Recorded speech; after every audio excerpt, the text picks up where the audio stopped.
super fast here.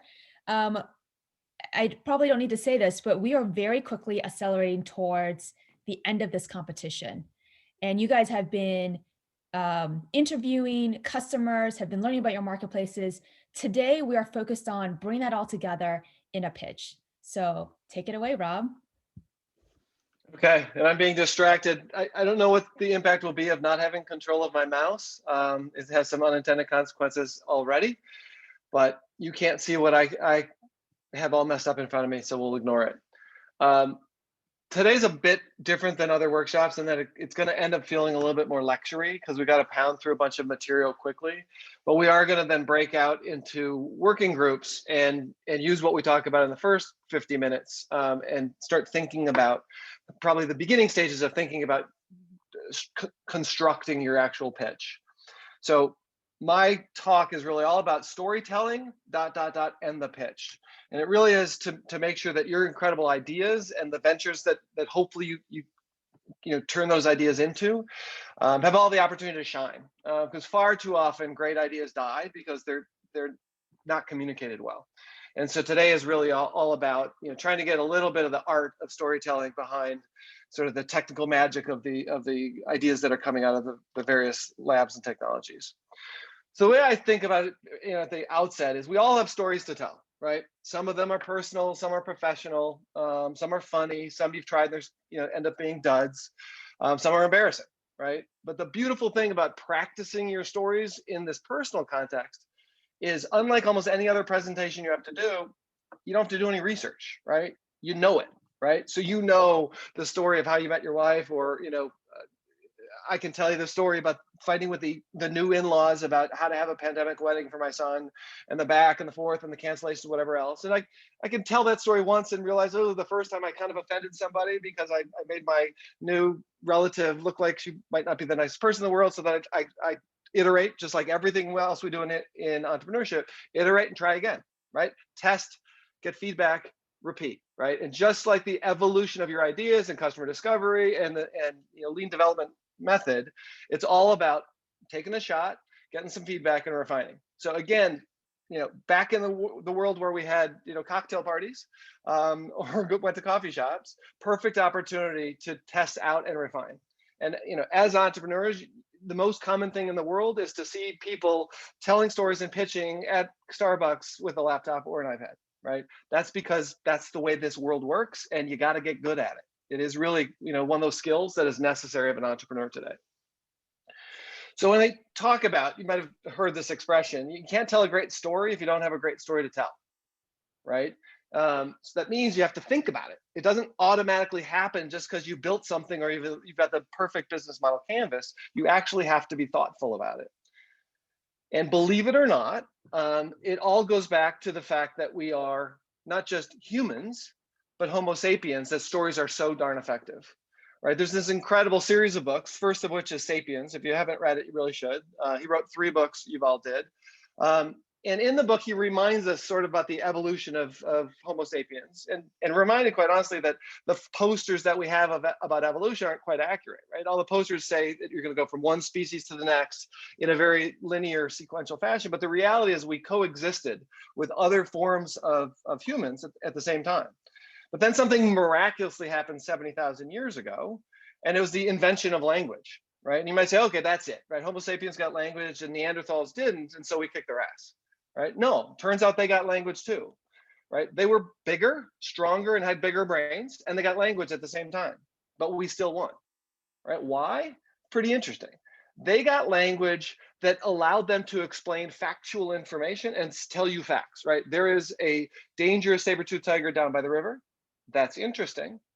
But what we got as our huge competitive advantage was fictive language. Right? We could talk about things that actually hadn't happened yet. We could describe things in the future that we wanted to have happen. And because of that, we could rally together, unify behind a vision for a better future, and do amazing things, right? It's the foundation of every political movement, religion, anything where you achieve something greater than yourself. It's because we can describe fictionally things that we want to make happen in the world. Sound familiar? Right? That's entrepreneurship, right? That's what a founder has to do is to create this incredible movement behind his or her idea, to take on incredibly difficult challenges and overcome hard hurdles, right?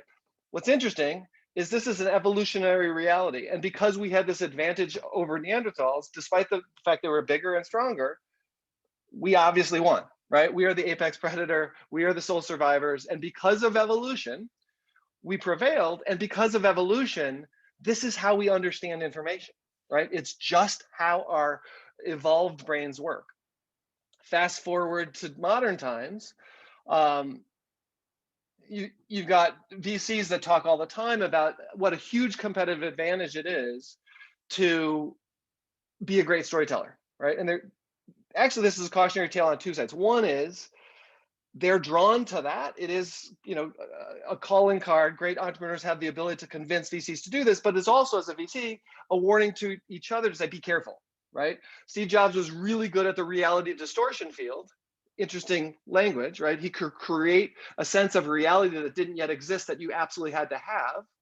Powerful. And the warning from VC to VC is don't be captivated by that. Make sure it's actually real, right? So as a skill set, hopefully you have the goods and it's real, but you also have to be able to tell a story that gets me hooked and gets me really excited, right? And it's an emotional thing. And it's not a information fire hose kind of deal where this is not a PhD dissertation. This is a carefully crafted emotional storytelling thing. And I have this huge dialogue box on my screen, so I'm gonna just wipe it out real quick. It's driving me nuts. Okay. Now, how powerful is this? Again, we are genetically evolved to be able to consume information in the context of stories. It again allowed us to defeat our competition, the Neanderthals. We're 22 times more likely, not 22%, but 22 times more likely to retain information. This is a factual thing. If that information is encapsulated in a story. Why? Because we remember the story. And in the story are all these interesting bits of information that all those memory hook games and other things you learn to study for, factual information. Your brain has this trick. Like I can tell you the story, and embedded in the story is the fact, okay, I can tell you a story about how I used to be a possum surgeon. In that story, it will be embedded that it's at the Medical College of Wisconsin, and that I was doing study on the gallbladder and effect of drugs and all those other things. Those things, they're easy for me to recall because it's wrapped in the story. And I guarantee you that if I just blasted a bunch of information, you'd remember none of it. But some of you could actually retell the story on my behalf. And so a good story has that ability. And that's, again, when you think about how stories evolved by the campfire, the good ones lived on because they could be retold. And that's what you want to have happen. And again, if you take this in a tactical sense, you're pitching the junior partner at a VC firm. He or she needs to go back and retell your story to get you in the second time. But if all they can remember is a couple of little tidbits or what you were wearing, you're done, right? So the stories are super, super duper important. Now, the bottom line is you really only have three things you're trying to do when you're communicating almost anything in life, right? Whether it's asking somebody out on a date, asking for $100,000 raise for seed funding, or trying to convince somebody to quit their lucrative job, making tons of money to work for just equity and join you on your crazy crusade. First, you want to get them to understand, but then you got to get them to care. And if they care, and only if they care, then you try and get them to act. That's how we persuade people. If they understand and don't care, they're not going to act, right? You have to make that emotional connection. So I could talk to you about Cat 5 storms till I'm blue in the face. And it might be interesting to realize the difference between Cat 5 and Cat 4 and where the miles per hour breakpoints are and everything else. But when I show you what the impact the Catarina had on the Ninth Ward and the families that were displaced and what it actually did to them, then and only then are you open to the Red Cross hitting you up for $10, right? Prior to that, it's like a science discussion. It's not that it's information, but I'm not emotionally engaged. Emotional engagement leads to action. Intellect does not, right? Intellect may be necessary, but it is not sufficient to get action. And that's what you're trying to do. And so the tough message is you got to be willing to be vulnerable. You have to be willing to be emotional because we're human beings. Human beings are emotional creatures that were developed to be able to understand information in the context of stories. Now, I think I said this earlier when I couldn't see my screen. I apologize for that. But the saying actually now is you can't tell a great story if you don't have a great story to tell. So you got to figure this stuff out. And it starts with structure, right? And I think a lot of times when you are the recipient of an incredible story or a great message, you take for granted the amount of work that was done by the communicator.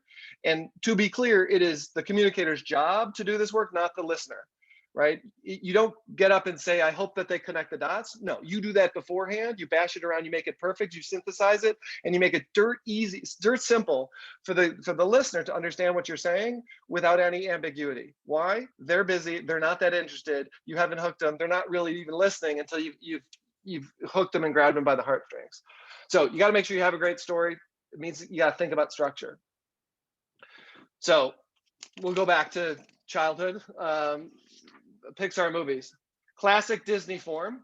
They always kill mom in the beginning. It's a bummer, but it's their formula. I don't like it, but it's what they do. But in the opening scene of this movie, Nemo's mom is killed by a barracuda, I think it is. Marlin, the dad, who's actually the protagonist, the only the only creature left in his family is Nemo. And he's a little bit of a neurotic dad, and he's basically come to the conclusion, I'm going to do anything to protect Nemo. He's all I have. Unfortunately, the conflict arises on the first day of school. Poor Nemo's taken away and captured to become destined for a dentist office in Australia to be basically a pet. And Marlin and Dory will do absolutely anything in their power, and you feel it, right? You understand their neuroticism and his need to solve this problem, and we're rooting along all the way through all the trials and tribulations across the ocean until we are finally relieved to find out that it all works out. Nemo escapes and they're reunited and everything's good, on the path to Dory getting her movie in the sequel. But they spend a lot of time figuring that out. So people might have heard this, but the typical Pixar movie takes 5 years to develop. Anyone want to volunteer how much of that time they spend on story development? This is a very technical animation process. So obviously they got to spend time on animation, but of 5 years. Anyone? Maybe like 3 or 4. Well, okay, so thank you. That's actually perfect. It's 4 years. And so you're supposed to be surprised by that. I think that the story is out on that split, but 80% of the time, despite the fact that they have to animate every single frame of this movie, 80% of the time is spent on the story. I wish that entrepreneurs would do the same thing with their pitching and their storytelling. Don't open Keynote, don't open PowerPoint, don't open whatever your tool is until you start thinking about the structure and motivation and the characters in your story. Right? Because what happens when you commit to a slide is you fall in love with it, you don't want to kill it, right? But what you ought to do is take a walk in the park, go to a whiteboard, have a bunch of brainstorming sessions, and block out the storyboard of what is the job you have to do, where's the tension going to happen, and how are you going to build excitement, how are you going to engage the busy person on the other side of the table to actually care, and then start to build it in visual aids, right? Because that's all slides really are supposed to be, visual aids. People are starting to use them like Word, and it's horrible. But you got to figure out your structure.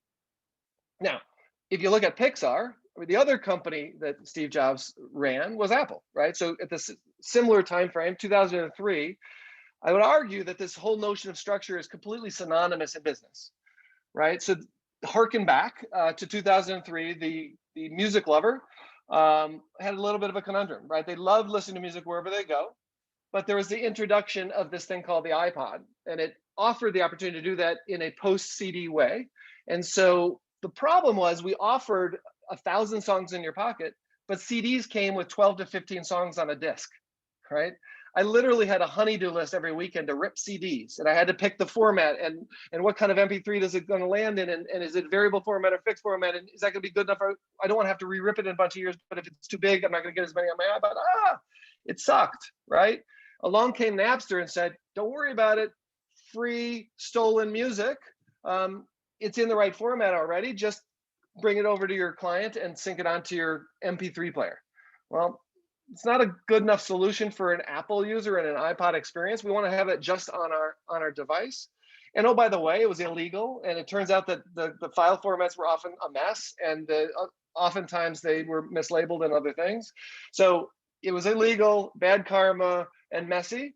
And so what Apple decided to do is to solve that problem by delivering what you really, really want, right? Something that was practically free, just 99 cents a song. And what you really wanted was all the way through. You didn't want to have songs on your computer, you want to have songs on your iPod.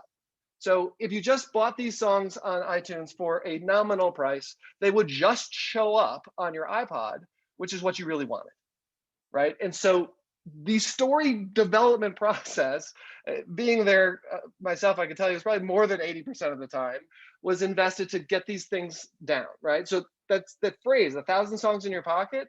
It's a multi-million-dollar phrase, because after we got off the stage, when it first came out, everyone around the world was saying those same words, right? Because it was in every article and whatever else. And so now all of the rabid Apple users are delivering a very concise, pithy message that no one else could touch, right? All the junky MP3 players that had small capacity and crude ability to get songs on it, they couldn't compete with that. So again, the structure of the story, fundamental, takes time, and a lot of companies aren't willing to put in this time. And it feels, it ends up being penny wise and pound foolish. It feels like you're too busy, we're moving too fast to do this work. But the great ones, the ones that really pop, are the ones that actually take a breath, take a second, and get this stuff right, and make it easy for their audience, whether it is a pitch audience or a marketing audience, to quickly and easily understand what the heck they're talking about and why you've got to have it. Now, in advice and sort of presentation or pitch content available on the internet and everything else, so you'll find a bunch of outlines and templates and everything else. And I don't want to disparage that. In fact, I'll give you sort of a content outline at the later stages of this conversation. But what I want to do is actually highlight the 5 things that are the most important elements to set the hook, right?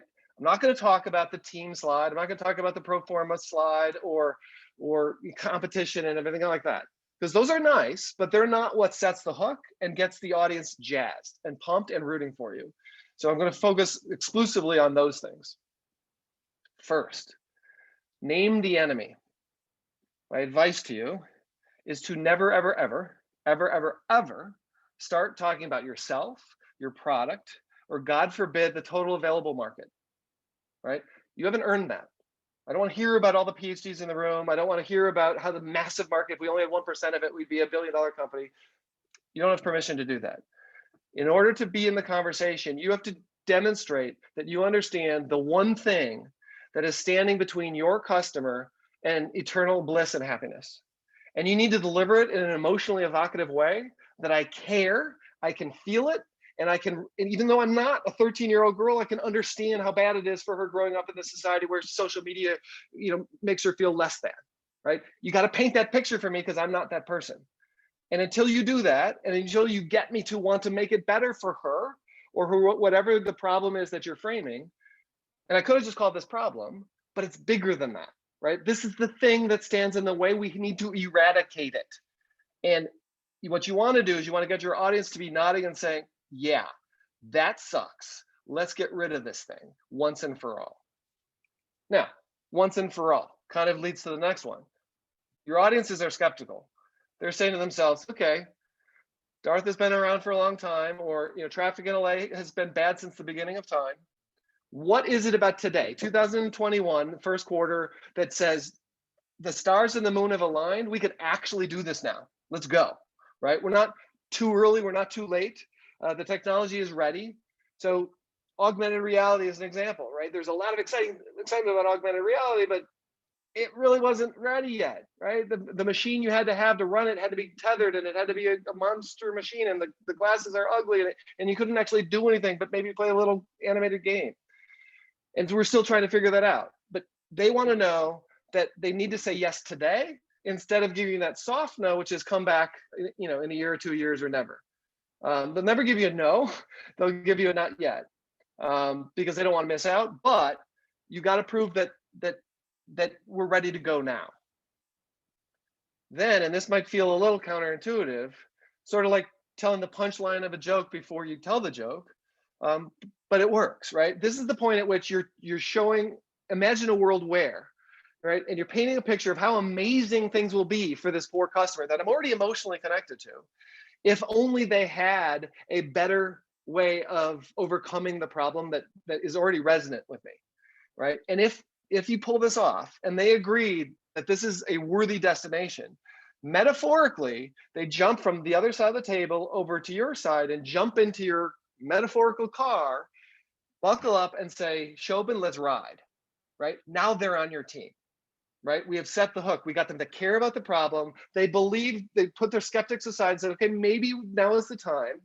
And then they're saying, this is worth doing, right? The problem is worth fixing. And this feels like we might actually be able to do something worthwhile. Let's do this, right?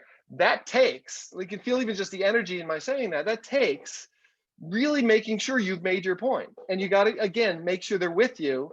But at this point forward, they're driving with you now, right? And that's a really good place to be. If you have to move past this and you haven't done this job, really awkward, right? It stays uncomfortable.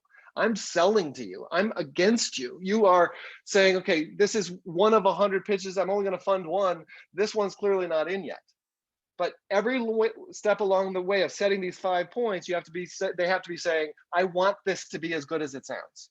I want, I believe the problem, and I want this solution to be as good as it sounds. Now, of course, you then have to say, you're moving into the realm of, okay, what are you actually going to do to make that amazing future possible? And now you have to identify obstacles that'll get you there. Now, why? Well, if you don't identify, if this isn't a hard thing, or you don't identify, they're going to come that it is hard or that there are obstacles, they're going to come to a couple of conclusions that aren't really good, right? One is, if there are no obstacles, this is a commodity business. And you, everyone on this call could pivot to this business and I'll launch it tomorrow. It's so damn easy that there's not going to be any value in it, right? There's not going to be any money in it, first of all, just because the value is so obvious. So that's one, that's the easy one. If there are actually no barriers, this probably isn't a very good idea. If there are barriers and you don't talk about them, you're either arrogant or naive. If you're arrogant, and you talk to a lot of people who fund businesses like this, they don't want to hang out with arrogant people, right? Confidence is one thing, but arrogance is not. I don't want to be arrogant. If you're naive, you've got blind spots. You aren't thinking deeply enough about your business. I've lost confidence. So one is, it's not a good business. The other is, I don't want to work with you. And the last one is, I don't think you're the guy or gal to do this, right? I worry about the jockey on this horse, that you can actually ride this thing to a win, because you should be all over these obstacles. And not only you're over these obstacles, you should be identifying them and showing how you've already overcome some of them, which predisposes you to overcome the other ones. So there should be obstacles. You should already be addressing them actively, and hopefully you're demonstrating how you're an obstacle killer, especially these kinds of obstacles, which are in your wheelhouse. Now, in support of that, this whole idea has got to be real, right? So I've painted this incredible picture. Let's imagine it is the reality distortion field. I've got you excited about this fantasy. At some point, I got to show you, yeah, this is legit, right? Now, the dream to show you that it's legit is, I've got 50 customers paying me $1 million each to buy this thing, and their customers love it, and they have a satisfaction score of 98. Right? You're early, that you don't have that. So you're looking for proxies for that. So if you've got, that's why most pitches early on have some form of demo, because it's all you got in the early going. You're demonstrating something that is convincing me that, okay, this solution seems to be something that actually solves that problem. This feels like something that someone would want, right? That's the low bar. All right, you got to show demo, right? You got to show them that you've got something, there's traction to deliver on the solution. The next thing is, what do people think? So are people willing to sign letter of intents to say, if they actually deliver this thing, I would buy it? Do you have some customers that are willing to spend their time to kick the product around and go into a pilot with you? Because now they're not spending money perhaps yet, but to dedicate a nurse to try your product before it's done, or a wing of the hospital to kick this thing around, that's a level of commitment. So you're looking for any of those kinds of things to say that there's traction and that the customer agrees with this incredible problem solution story I've just told you. And they are increasingly giving me the signs that they're going to give my company a bunch of money at the end of it, right? And the signs go from soft to a bank account with revenue in it. But because you're early, you're looking for things that are predictive of revenue, not actual revenue. So this is a tough forum, I know, to take questions, but I'm going to transition into testing this in the real world with a company that I recently worked with. So before I do, any high-level questions, thoughts? Yeah, I definitely have a question. So Great. on slide 3, they show your promises for it and how you get there. Is that when you're presenting your own solution? I'm sorry, slide 3. You said you say that again. Ask that again, please. So you said step 3 was show Oh, the sorry. promised land before you get there. Mhm. And I was asking, is that where you show them your solution? So I'm not giving you an outline for a presentation. This is not a sequential thing. I'm telling you the 5 elements. But you are right to sniff out the fact that that is the place where solution starts creeping in, right? You are painting a picture of the future for this customer. Your solution is part of that for sure, right? How much of it, how deep you go, in what order, completely optional. But the job you're trying to do is to get your audience to say, I want to go to that destination, that type of future. And then you're supporting that with it. And I believe that this team can get me there. And solution product falls into that as support, right? All I'm saying is don't just jump to, here's my product. Do it through the lens of what you're doing for the customer who's in angst. And then you have permission to talk about your product. But it's coming in the back seat. In the front seat is more of this vision of the future for your customer. Does that make sense? Totally. Thank you. But if these were sequential, yes, 3.1 would be solution and probably demo. But again, the order is completely configurable. Okay, so the story I want to tell you is a set of stories, and it comes from a company called Carbon, which formerly was called Carbon 3D, and when I joined it as the 12th employee, it was called EIPI Systems, right? You can see why that's not called that anymore. But what I chose to do is to say, because I never used a framework like I'm outlining to do these kinds of presentations, whether it was back in the agency days or in Apple or Microsoft or as a mentor for entrepreneurs or whatever it may be, I didn't have a framework. I had to develop it to teach it in class. So I said, well, all right, let's look at a pitch that I did that was pretty important for the last startup I worked for and see if I actually used this, right? And it turned out that it holds up pretty well, thankfully. I'd lose a lot of credibility if it didn't map, at least somewhat. So the story is Carbon. We were in stealth mode. So we had absolutely doing the lean startup method, iterating. We were developing a prototype. It was pretty amazing. It could do 3D printing much faster and create a better physical product. And that was the great thing about this particular company is they had the real deal when it comes to technology. It was an actual breakthrough with a ton of patents, and it was promising to be a transformative technology, but we're in stealth mode, right? We'd already done Series B and no one knew we existed, right? We'd raised $21 million. No one knew we existed, and we were on a path to be in on the cover of Science as a cover story about this emerging technology. What we decided to do was to get invited to the TED conference in Vancouver in 2015, and this was going to be our big coming out party. And so I'm going to share with you is not the TED Talk per se, but what we built was the TED Talk. We used it to launch the company. We also used it to interview every single candidate we ever hired. And while I was there from employee 12 to 100, we never got a no. Our close rate was literally 100%. It doesn't sound believable, but it's true. And what we did was Joe, the CEO, and I would meet every candidate at every level for every function, and we'd give a version of this pitch in the first 30 minutes.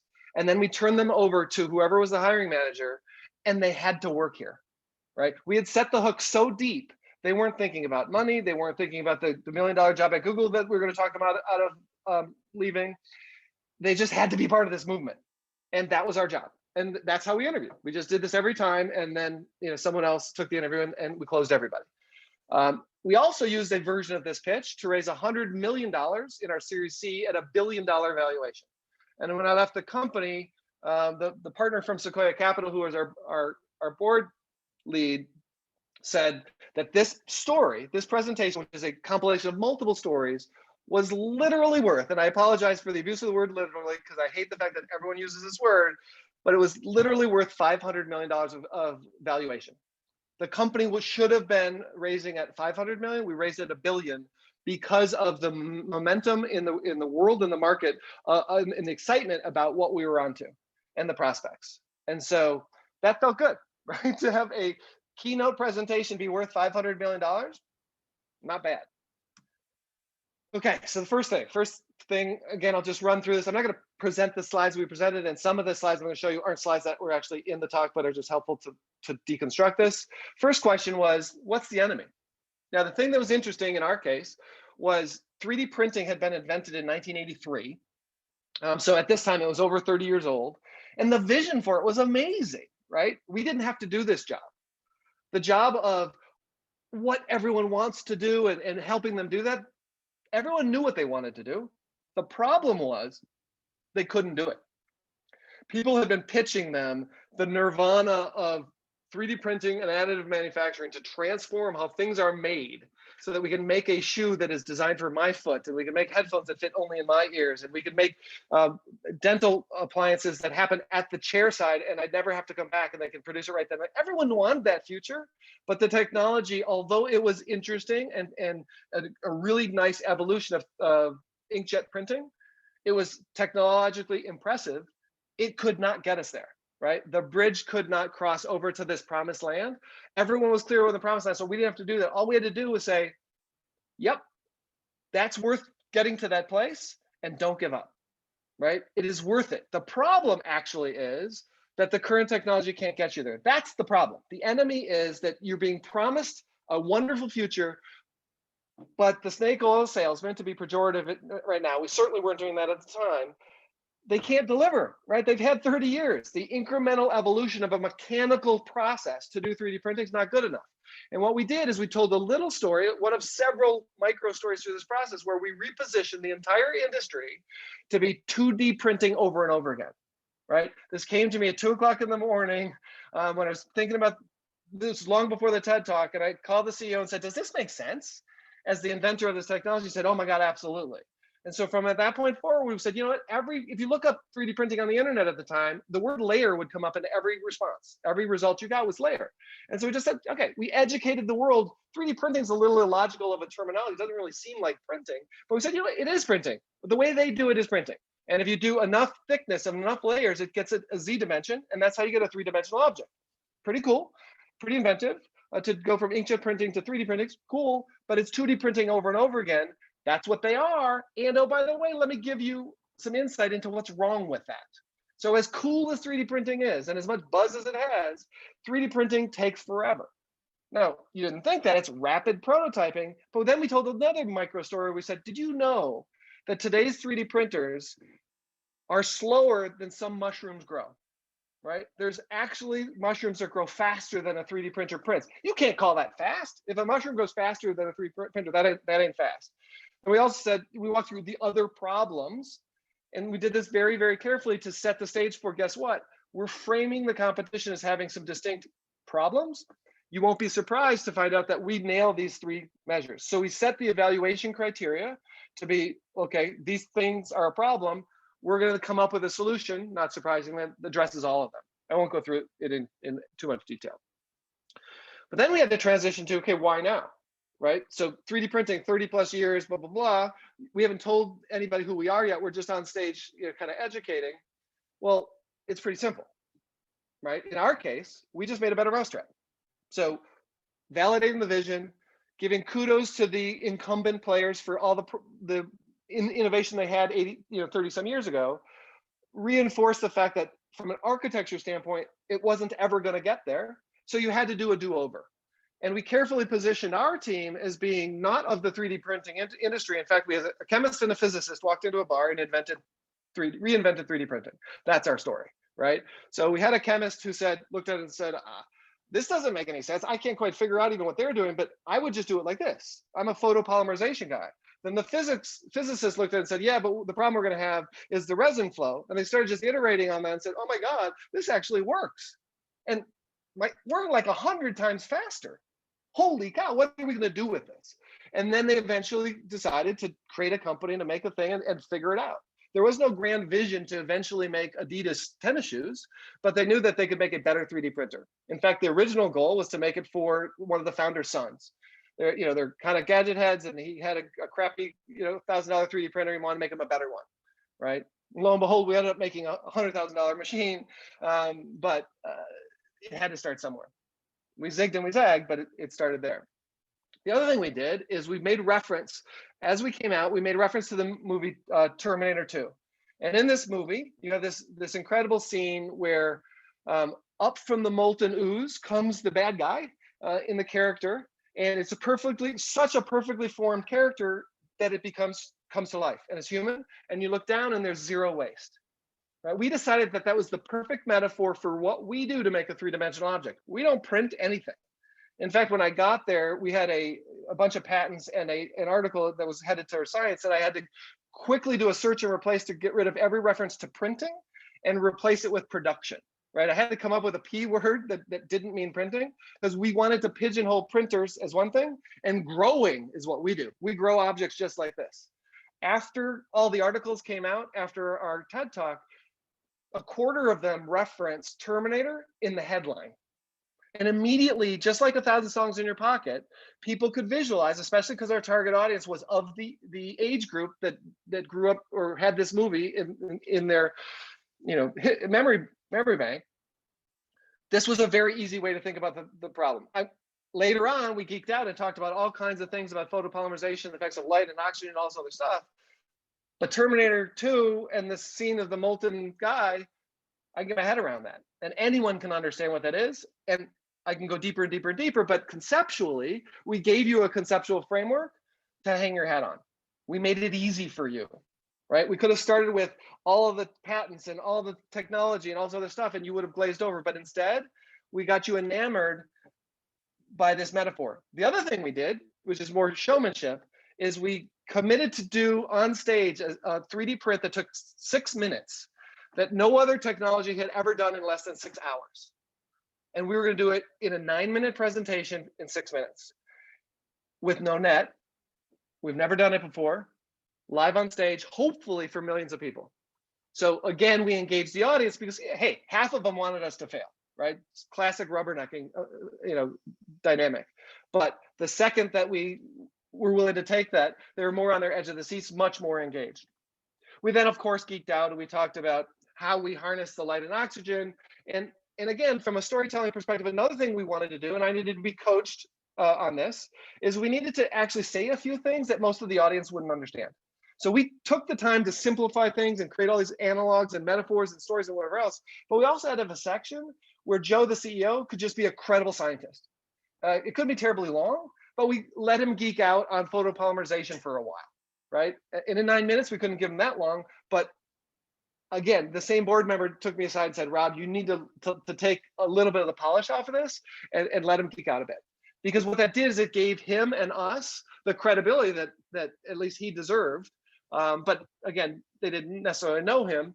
And if it was too polished, we didn't want anyone to say, oh, that was just a slick ex-Apple thing, right? It had to be both credible and easy to understand.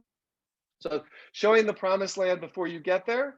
We then shared all the different categories. Going back to, we didn't have to set the vision already existed. So we just reminded people of the vision. And we talked about all the different industries, not all, but several different industries, super broad range. And we did something very intentional. We showed a real potential customer. Turns out that these customers were actually using our prototype machines. We had 10 machines out to real customers, Fortune 100 companies. And then we showed parts that we'd already produced on a machine that was just a prototype for every single one, right? So these parts go into that Tesla. This is an example of what would go into an armrest on a plane. We talked about personalized medicine. We talked about dentistry. We talked about even super little things and microfabrication and using this in medicine. And the other thing we did is when we got to these two, we left it raw and we used the images that we had from our lab at UNC to show that this was science, right? This wasn't just polish. This was some of it was coming from the lab to support a story that was really easy to understand. We didn't lead with information they couldn't understand, but we subtly reinforced, hey, we're just a bunch of geeks doing some amazing stuff. Identifying the obstacles. In our case, this was really about educating the world about what's wrong with the mechanical process of 3D printing. And we had to walk, because most people didn't understand, about how you play a movie and you basically make a thin layer and it hardens, but then it gets stuck and you have to delaminate it. And it's a really mechanical process that takes time.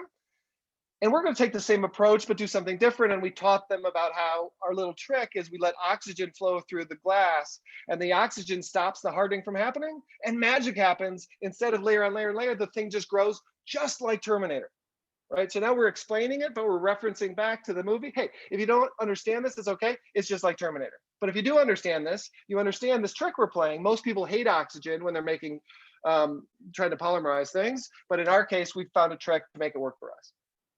Now, the big thing, and I think the thing that made this story work, and actually made all the times that we had successful meetings internal in the company, is we always had proof, right? One thing we always did the first 5 minutes of any meeting in our boardroom is we had parts. And we had people just fondle the 3D printed parts while people are just showing up every single time. And it created this tangibility. And when they looked underneath and saw that it was printed in 5 minutes, produced in 5 minutes, they were blown away. In our case, at least for the TED Talk, the number one piece of proof was the fact that this is the object we produced 6 minutes on stage in front of everybody, on a machine that we specially just made for this event. We invested $40,000 that we weren't sure that we had to make 2 pretty prototypes, because the ones we had weren't good enough to go viral. And we put them on stage, made sure we had a big carbon 3D logo on the front, because we knew it was going to be framed in the video. And we basically put our money where our mouth was, and we printed it live, right? We were sweating bullets. Story for another day. The first demo machine failed in rehearsal. Thank God we made 2. So the second one worked. And because I'm an Apple guy, we had a video of it working in case the second machine failed too. Because it was so important that we proved that we can do this. Obviously, thankfully, it worked on stage live without a net. The other thing we reinforced is, okay, just so you understand, 6 minutes versus 6 hours, that is squarely in the 25 to 100 times faster range. And oh, by the way, after this event, if you want to go to our website, we've tested this against all of the major shipping 3D printers, and we'll show you this one was 27 times faster, this one was 36 times faster, et cetera. We produced that exact same part on all those machines on commercially shipping products with our prototype, and we kicked their butt. And again, to reinforce that we're a legit technology, we use our electron micrograph to look at the exterior features of these parts that we printed on the other guys and us, and we showed the difference. And implied, of course, when you crack this thing open, one is going to have layers throughout, and we're solid like a rock, just like injection molded parts. You won't see anything like this up until this point. We also, again, because we're just a bunch of scientists, we took this out and we did a bunch of material property tests, and it all came back that the 3D printed products were horribly inconsistent between the different dimensions, and it didn't matter which side you pulled at with our product, it was rock solid. And then, oh, by the way, Joe talked about, hey, I am a photopolymer chemist. This is my favorite book. And everything in this book we will eventually be able to produce in this device. Can't tell you we have cyanide esters today. We do now, but we didn't at the time. But it's all the same process, all this stuff. You've got my word. Anything in this textbook can be eventually produced in this fashion with carbon.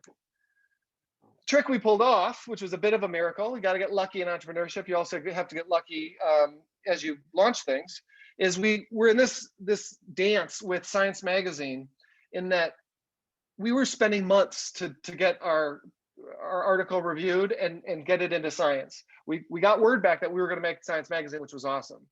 Then they came out and we did this photo shoot. This shot took about 12 hours, but we did this photo shoot in Redwood City, and they got really excited about the whole thing, and they let us know it was going to be on the cover. And it was going to be on the cover 2 weeks prior to the TED Talk. Good news, bad news. Good news is cover. That's awesome. Science Magazine, that is the creme de la creme with respect to what we're looking for. But our deal with TED was this had to be an exclusive. No one could ever have heard of this in advance of our TED Talk, or we were kicked off. We couldn't come. So we then had to jockey and negotiate and literally push to the subsequent edition, move their cover date, and have them embargo it until after Joe left the stage. But the second Joe left the stage, their site went live, this article went live, and if you didn't believe us and our fancy dancy show, you could read every bit of the down and dirty, down to the ugly graphics in the Science article to this day, which we largely overshared, but it said everything. And so Joe went on one set of press talking essentially about the Science article, and I did another set of press talking about the part of it that I understood. But we're coming at it from both angles, and it all came together, and these guys were our credibility. If in addition to everything you saw on stage, right? Because they had been, it's peer reviewed, right? They were really poking the tires on this. And in fact, so much so impressed that they put us on the cover. Okay, so about to come into the close on this section. That's really about storytelling and crafting the story. One of the things I didn't say early on is this isn't about being a great pitch person. Steve Jobs obviously was good at his showmanship, but storytelling is half of that game. And if you look at early Elon Musk, I'd call him Elon Musk 1.0. He wasn't a great presenter, but he was a great storyteller, right? He's gotten better as a presenter, but he was always thoughtful about how to craft that story. And even though he came across as awkward or whatever else, it kind of added to his character. But the stories, they were easy to consume and to repeat and to pass on. So you need to be who you are. And kudos to Tim Cook for not trying to be Steve Jobs after he took the helm. And his approach was to share the limelight with a lot more people. That works. But the storytelling craft that happens behind the scenes, it's the same. And I would argue that anyone can do the storytelling work and just be your authentic self as far as the pitched man or woman, which is a different thing. But when it comes to becoming a great storyteller, 10 quick tips. And Rob, First is 5 minutes. Yep. First one, and this is really big for MEPC because you guys largely are coming out of technology looking for the business side. You know way more than your audience about your technology, right? You cannot possibly share all that information with us. You can't also assume that I understand what you understand. So you got to fight the urge to act like you're talking to a lab partner, right? You have to think about this as presenting to a 6th grader, not because you need to dumb it down, but you have to do the work to make it digestible, right? You can't just blast information. Again, I've evolved as a Homo sapien. I need a story to understand the information. I may not have the background. I certainly don't understand your acronyms. Fight the curse of knowledge. You know too much. Distill and synthesize. Again, I always do this. It's like analogies are great because they're synthesis in and of themselves. Boil it down for me. Connect the dots for me. Don't tell me information and expect me to connect the dots. You do that for me and have me nod and agree. Don't have me back in my head pondering and trying to calculate and figure things out. That's your job. It's your choice. All right. I say this to my students as well. You can be boring if you want.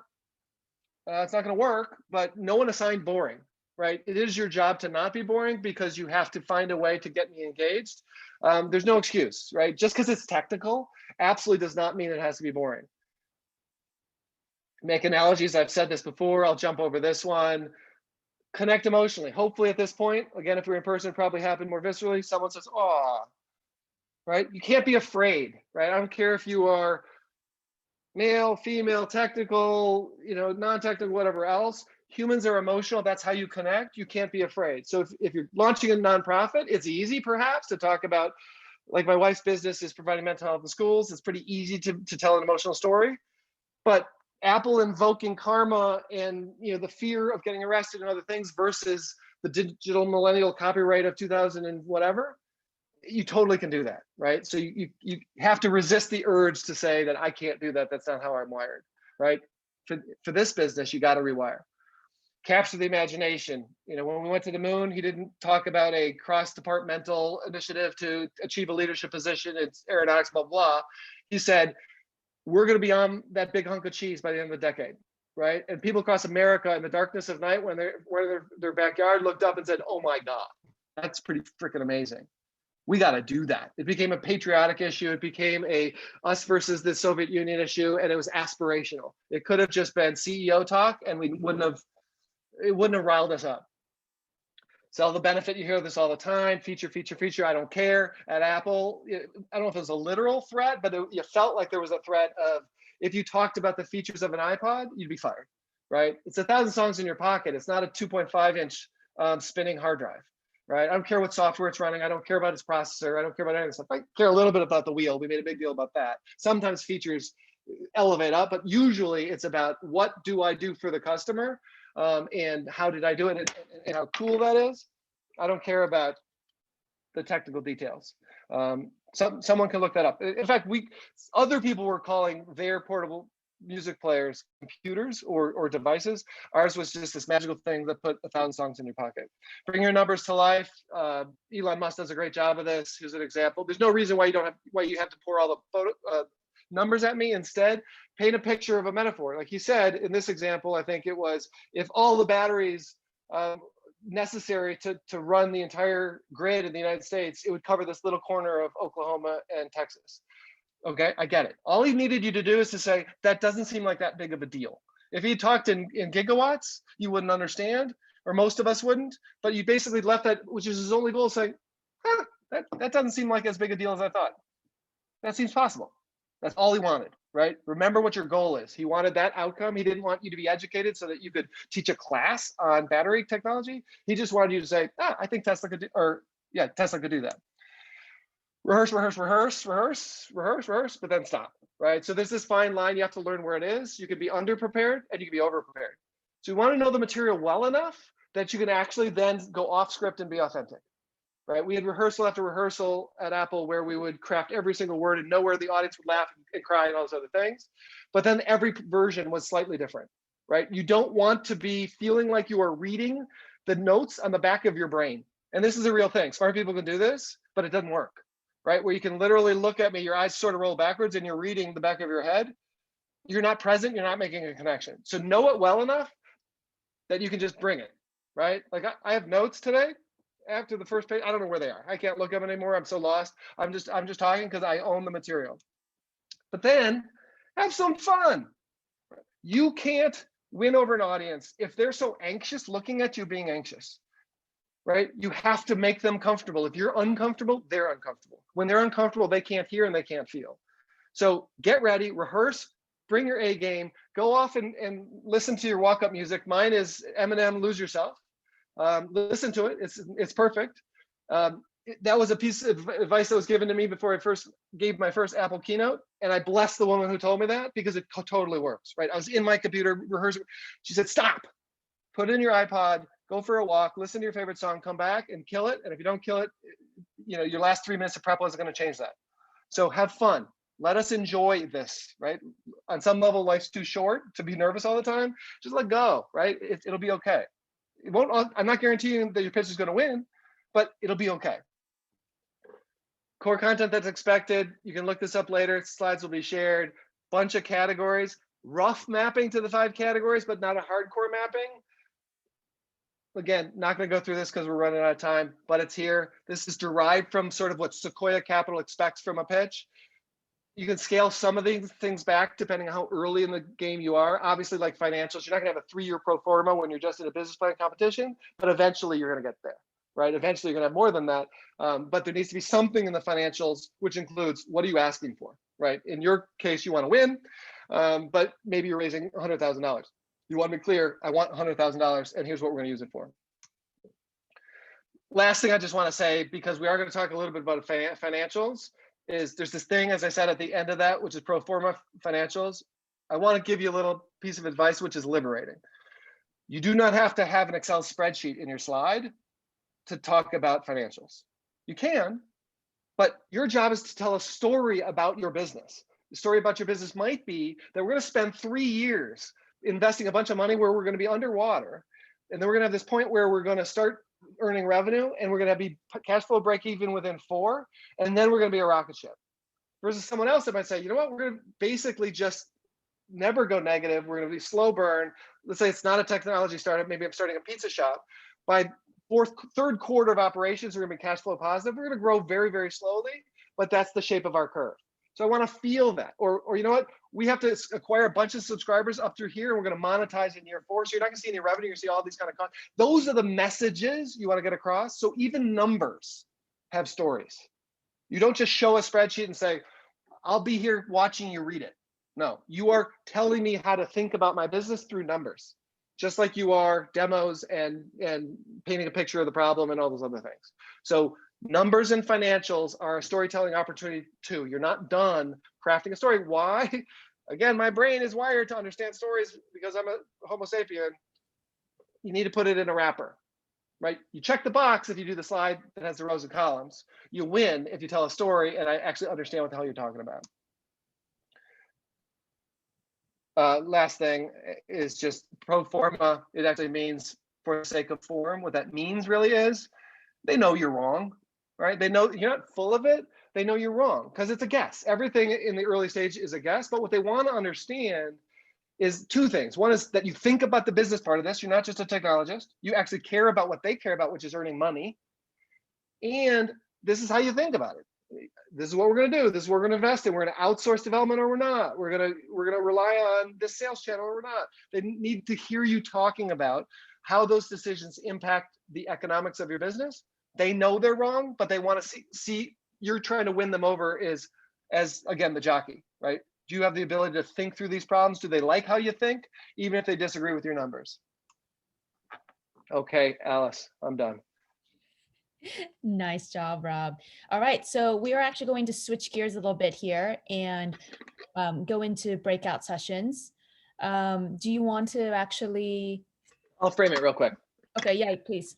How about that? And so I'll just show what we're going to do, and then we can figure out how we're breaking people out. So there's basically two questions. So going back to the advice I'm giving you about these 5 core pieces, it starts really with 2 of them. It starts with 1, but there's 2. And I just wanted to get juices flowing in breakouts on 2 questions that you should start to be thinking about as you're starting to develop. How are you going to tell your new venture pitch story? Okay. First is around the enemy. Who is the real enemy in your case, right? So I had looked at it in my case, in that specific example, but in your case. And so this is going deeper than just like who's the customer, what's the problem, but like really understanding of all the things that you described, what's the actual problem, right? And so you might have to ask yourself a couple times, well, why is that a problem? Why is that a problem? Why is that a problem? Then you get to the actual root issue. That's what you're looking for. The thing that needs to be eradicated that will fix everything, not just something a couple levels up that looks like the problem. So that's issue number 1. Again, as I said, the one thing that stands in the way of your identified early customer and their bliss. Second thing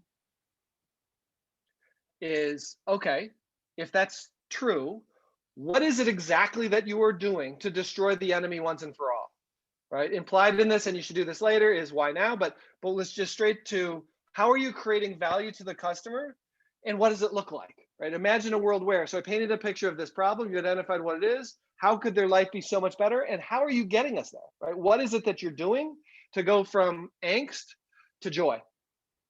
And they're simple questions, but you'll find that you're going to spend a lot of time debating and deciding, well, okay, it's not quite it, or it's not compelling enough, or that's not the real problem. The problem is this other thing. And so that's what we just want to get you to start thinking that way. So in breakouts, I guess we'll do it one at a time. First question is, who is your real enemy? Okay, so teams, we're going to break out into smaller groups. And in this first session, you're going to be working with either an instructor or a mentor. So we have several mentors that are in the room right now. At the end, we'll try to have an opportunity to introduce them, but you will have a session leader, and you're going to be working through this question. Who is your enemy? What is the problem that your venture is trying to solve? You'll have about 10 minutes, and we'll come back and we'll work on the second prompt, another 10 minutes. So for the next approximately 20 minutes, we're going to be working on 2 important elements of your pitch. And don't, and as you're trying to identify, don't be afraid to get enthusiastic, right? If it's matter of fact, maybe it's not a big enough problem. So this should be the thing that is driving you to do this venture in the first place. That's Hopefully. right. And teams, you're going to be in a room with other teams. You got to convince the other people that are in the room. You know your problem super well, but you have to be able to articulate so that they believe you when you say this is the enemy. All right, so let's go ahead and open up breakout rooms. We'll have about 20 minutes for breakout sessions. This first session will be, or this first breakout will be 10 minutes. I think the breakout rooms are now open. You can go ahead and click on breakout rooms at the bottom of your screen, and you should be able to join a room. If y'all are having any trouble joining, let us know.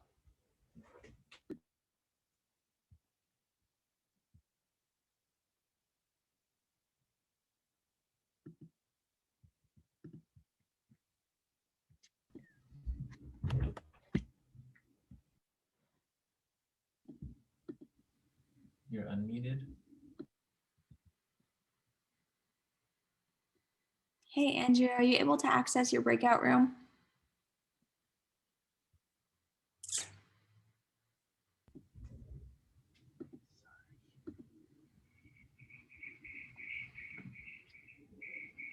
Okay.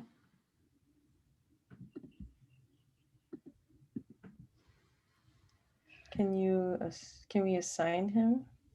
He is Okay. assigned. He just hasn't joined. So I'm thinking sometimes Zoom lags, so he may already be in the room, or Yes, maybe he just stepped away from his computer or something. got it. It's going really well so far. Alice, don't you're not know. doing one? I'm gonna hop in and out of the room. Sorry, I have a bunch of chats that I'm trying to, that if I look like Okay. I'm reading. So I Do missed you this, want me to, but Elizabeth says she's not feeling well from Kabaddi. hold on, do you want me to pause the recording? Oh, yeah. Sorry, thanks. Oh, looks like Piley needs some help. Can you go into her room, Hannah? Mode, which is really in the solution space, which is, okay, hopefully you're beginning to get some resonance on this enemy you want to kill. How exactly are you going to do that? Right? How is it that you're going to create, what is that better world going to look like? And what is it that you're going to do to make that world a reality? So I don't know if we're going to the same teams again, or are we going different teams? We're gonna do the same teams again. So Great. So pick up the conversation. Exactly. In your breakout sessions, hopefully you've identified what that enemy is. In this next breakout, you're going to be sharing what is that solution. Great. And what time are we going to be pulled back? In 10 minutes. So at 3:52, you're going to come back. Okay. All right.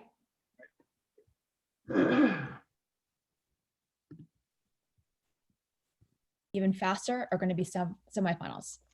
Just a quick reminder, semifinals are March 11th. We'll send out more details about the actual pitch, but let me just say really quickly, because this is the question everyone always has. It's a 5-minute pitch with 5 minutes of Q&A.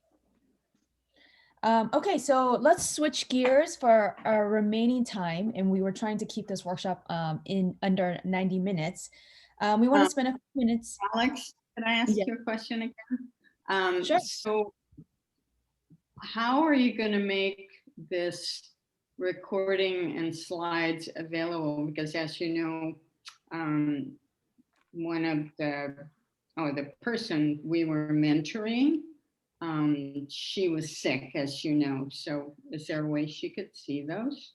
Yes, great question, Sandra. So we will be, we did record today's workshop, and we'll be posting it to the Google Drive where both teams and mentors will be able to access information. So yes, I think earlier there was also a question in the chat about the actual pitch deck, or no, sorry, not pitch deck, I'm thinking about pitches, but the deck from today's workshop, that those materials will be available on that Google Drive.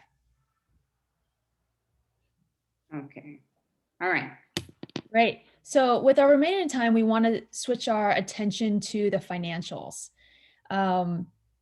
Rob, at the end of the storytelling portion of this workshop, mentioned pro forma financials. Now, obviously, in the amount of time we have remaining, we're not going to be able to cover, really, we won't be able to do justice to start financials. So what we've done is actually put together some materials, 2 videos for you to watch following today's workshop. And we're going to, again, urge you to spend some time working through the specific financials for your startup with your mentors. But at this stage, in the stage where you're still getting to product market fit, we think as a startup, you should really be able to answer a question of like, how big is this going to get? So we're going to spend a couple minutes on market sizing. And I think I'm going to throw this over to Bylene or Rob. Yeah, Rob and I just thought we'd do a little like kind of show you some slides, but also give our sort of opinion as instructors who've talked to a lot of students about these things and what are the pros and cons, just have a little fireside chat over it. Rob, I'll let you drive the slides and sort of introduce it and we can chat. Okay, yeah, and definitely fireside, because you're certainly tired of hearing me for the last bit. But I think what both of us believe is TAM, SAM, SOM, you hear that all the time about market sizing. You need to know it, but it isn't necessarily how we want you to come back and tell your story. But it is important background. So we'll just cover a little bit of that first and then chat about it. So when you think about just market size, right? There are these traditional acronyms, and I've seen so many horrible presentations that tell me in excruciating detail how they calculated each of these things. In the end, they're not going to actually, just sort of like your pro forma, they can't be quote unquote right, but it does give you a sense of scale. And again, how you're thinking about the market, and very importantly, how you're thinking about entering the market. That's what I think is the most interesting part, is where we're going to start, but don't worry, eventually it's going to be more than that. So when Amazon launched, they were going to be a bookstore, and the bookstore market was a certain size, but hey, wait a second, we can sell anything eventually. But in the beginning, we're going to be a bookstore. So when you think about the total addressable market, that's the bookstore version for them. I'm sorry, that's the everything version of them. The question is how big is the entire market if everybody who's buying stuff in this space bought it from you, right? So this is the, yeah. Good. I was Go just going to say, I think that's a great way to think about it. Like when I think about all these metrics, I'm always thinking about, well, what am I going to get out of that? Like, how is that valuable for me? And I think Rob pointed out, TAM, total available market, is a way to communicate in a number what your long-term vision and strategy is, right? So, and that Amazon example is just spot on, because it's like the long term is Amazon is going to like deliver everything to everyone all the time, right? And sell everything. So it's a pretty big market. But then, right, how they enter is where we're going to get down to these smaller numbers. So, so instead of just thinking of TAM as a number you have to calculate, think about how TAM actually reflects your strategy of where would your venture go if it really got successful.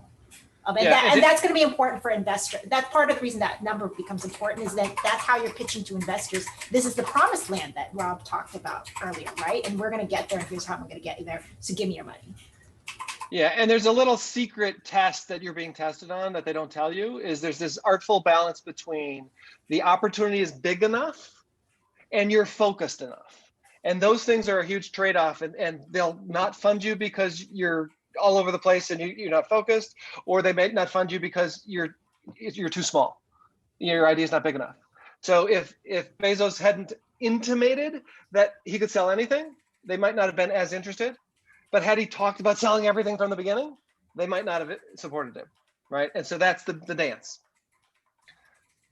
So the second one, again, to Bailing's point of you're getting closer and closer to what you're really trying to do, is, okay, you're going to filter this by who can you actually serve. So although I might be going after this massive market eventually, let's just say, for example, I'm Netflix, and in the beginning, their streaming media is not good enough. I'm going to have to do it through the US postal system, and it's going to be DVDs. There are limitations. Perhaps we can only do this in the United States, and maybe some people are outside of US postal boundaries or whatever that may be, that could filter down the opportunity to a smaller group of people, right? Or if it's an airline example, if you're only serving the Western United States, you can't have all the air travel that happens in the United States count in your market size anymore, right? You have to filter down to what you're actually going to try to do. We've got a great question, by the way, Rob, on that one, or you can leave it on this slide because I think it applies to both. Is Chloe said, is there a rule of thumb about how large an ideal SAM would be? Like, I think you could think about a percentage. Like, if we have TAM, what's the percentage of SAM? What might be the percentage of the next one? Yeah, and I think it's less about SAM as a percentage of TAM. I think TAM in and of itself is the question of, is it big enough for this particular investor? Because some investors can't afford to go make small bets. And so some will say it's got to have a B in it. Not everyone, but some will. The SAM, I think, is more of no man's land. What's really interesting to me, in my opinion, is TAM and then the target market or SAM. SAM is this weird middle ground that's oftentimes not that interesting, in my opinion.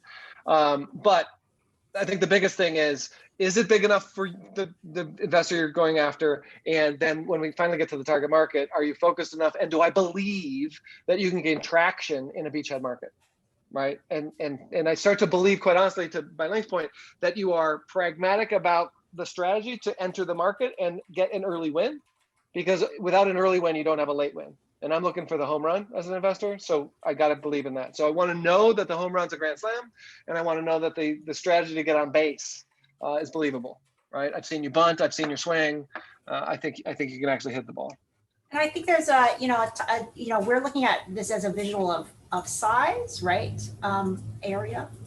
But the other thing is there's a time component that's implicit in these pictures, right? Like TAM's going to be what's going to be immediate. And you can think about how that connects to investor too. Like investors have I'm sorry, you said timeline. you said TAM. Did you mean TAM is immediate? Yeah, like TAM is for a short-term investor who needs to get out of the market. They might be more interested in your TAM. Investor who's investing for the long run, right? Really seeing you has a lot more money is, sorry, so you're right. Tom, I mean Tom, sorry. Yeah, the long term is TAM, right? So think about how these different things also should reveal to your investor how you have carefully thought about how long it would take to get to each of these stages. And just so not to confuse you, you will see SOM, serviceable addressable market, and target market interchangeably used. Again, because I'm not a big fan of the whole TAM, SAM, SOM thing, target market's a meaningful thing. It means who I'm going after. It is an indication of my actual strategy. Jorge? Yeah, I just wanted to be sure, when you say short term, how short term we're talking about? So it would be in the next 5 years, the next 10 years? So like, how do we like kind of pinpoint that part in our storytelling? So it very much depends on your business. I mean, obviously, if you're doing a therapeutic that needs to clear FDA over 7 years, it's going to be a different answer. But for a business that has no hurdles to enter the market, it's your first year or two, or year or three. It's where you're going to start your focus. It certainly could be longer, but it is where you're going to start. Okay, so it would, for Amazon, like would be like actually just the bookstores, for example. All the bookstores are sold online. In my opinion, if you reverse engineer the Amazon story, it was bookstores, and they probably then talked about how CDs would be next. They had again to Bailey's point about the strategy. It's not as round and overlapping as this. It is first we're going to do books. What the adjacency is audio books or the CDs or books on CD. Now we're going to music CDs. That's how we're going to grow. Oh, I like how you think that makes sense. Versus we sold books. Now we can sell anything. Let's do pets.com. Right? Well, wait a second. No. So they also probably talked about the one-click buy button. Huge innovation, allows you to buy something easily. Imagine we're selling anything. Don't worry, we'll get there. The next thing is CDs. And I guarantee you it reassured the investor when they said, enough about that. The next thing is CDs, right? So thing one, maybe thing two, and then huge potential. We're not going to talk about that because we got to kick some butt. All right. And your time frame is arbitrary, but it's that kind of discipline. Okay. Makes sense. Yeah, Thank I just want to echo Rob, again. I do Bailey? think it's about it's about you revealing the way you're thinking, right? Don't let these pictures be traps about it's the thing on the slide. No, these slides are a way that you're communicating your strategy and your way of thinking. And so, right, Jorge, for relativity space, I mean, they were building rockets. Like their target market, it's pretty large in terms of money that they need from their customers per rocket, and it was going to take them some time. So that's going to be even their first step is going to take a long sort of timeline. Yeah, and by the reason I like that example is it allows us to disparage this whole model a little bit. It's not super useful for relativity space to build these overlapping circles and get precise numbers. What's interesting is how do they get their first launch, and how's their first launch lead to the second launch, and what is it going to take to actually literally send that company into space? And it's not the move from TAM, the target market, to SAM that was that, right? It's much more specific than that. And if you were going to pitch Amazon, you wouldn't have a slide that looks like this. You would talk about books, CDs, and more, right? And you talk about the technology that's going to make frictionless shopping important. And you talk about how that gets rid of the obstacles to what you have to do to add the next market. Or you might talk about we're going to start selling other people's stuff, but eventually we might make our own stuff, right? And this is part of that story that you were talking about earlier, Rob, right? Really uses as a framework. This is the story that you're telling. We have a great question in the chat from Chloe. Are you going to talk about how do I actually estimate this? So we have this framework. How do I actually get to figure out the size of my target market? So there's really two approaches, tops down and bottoms up. Tops down being sort of your traditional go out and get the industry data as much as you can. So how big is the pet food? Let me just give you a quick example. There's this little pet food company, and they want to basically do a Fitbit for dogs. And they're going to make this tracking wearable. And so what they'd look at from a tops down standpoint is what are people spending on pets? And then they get the total number for that. And within that, they say, well, you can't include the pet and all the dog food and everything else. So what's the actual available money that someone could spend on something as discretionary as this Fitbit for dogs? And so they found this other category and some analyst reports that showed that a small percentage of that number is what is attributable and available. And so that became the total available market. Tops down, I don't have a company yet. I'm not constrained by anything else. So without going through the whole example, let me just give you the bottoms up. Bottoms up would be, well, all this market sizing is great. I have 2 sales reps and capacity to build 20,000 of these a quarter, right? I can't have a total available market that has 1 million if I can only make 80,000 units a year. Or if the sales rep can only do $1 million in business, I can't have, it's not believable that we'll have 100 million. So what investors like is if you do tops down and bottoms up and they triangulate. Right, it makes sense. So I looked at it from the channels of distribution and the volume of products like this that they're selling, and it's roughly in this space. And I look at the overall market and the kind of customer I'm going after is roughly this space that overlaps. So it's somewhere between 10 and $20 million, right? That would be a great answer. So we'll share these slides, but I know we're short on time. But so we did the TAM, the SAM broke it down even further and say, okay, again, this is explaining my strategy. I'm going after households with dogs. They have to spend on toys. And when I'm actually going to go after the market, I'm going to look for people where the human in the household has a Fitbit or other product that own dogs, make enough money that they can afford something as somewhat silly as this. And then I'm getting to a much smaller number. And so now my target market is $750 million. And you can imagine that maybe I had cats or maybe something else. You could also say 750 million. Interesting. I like your methodology. I think you're off by a factor of 3. Like, fine. It's 250. You want to invest? You're right. I'm wrong. Do we want to invest on your numbers? Right? We at least have a framework for a conversation. Excellent. We obviously. Oh, sorry. Do you have? That's it. More. All right. I And got Chloe. nothing left. Okay. Good. Okay, good. And Vilene, I think it just answered your question, Chloe, but on an annual basis, it's a short answer. We obviously can't cover everything in Start Financials in the limited amount of time. Even with the 2 videos that we sent you, it's not going to cover everything. One thing that I'll point out is for the sake of this competition, MEPC and MFC, we are not emphasizing the financials, and you'll see this reflected in scoring rubric. So you will have to determine what is the right level of financials that you're going to share for your particular venture. If you're at this stage, you already have your product market fit, you have a good idea of what the unit economics, the unit costs are for your particular product, definitely share those. If you're still at the stage where you're trying to figure out you're getting to product market fit, right financials for you might be just sharing like, how big can this market get? And you sharing, sort of the total available market. We are a little bit over time. I'll just end with a couple of announcements. You'll be getting an email after today's workshop, today or tomorrow, with the signups for workshop number 6, which are dry runs of your pitch. We'll include in that email information on what is your pitch. Save the date for semifinals on March 11th. And remember, you still have customer discovery funds that you can spend up till semifinals. So you have just under, I think, 2 or 3 weeks. And Naomi just also point out, it's MEPC that has semifinals. MFC will not be having semifinals. So MFC, you guys can relax a little bit, but start working on your pitch now, because the more time that you have to invest in your pitch, the stronger your pitch is going to be. Am I missing anything? MEPC team, MFC team? Sounds good. Great. Thanks everyone for joining us for today's workshop. Sorry to go over a little bit of time. It's great. Thank you so much. Really Thank appreciate you. it.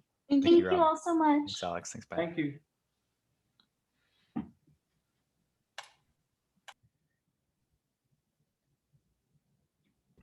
I had a quick question.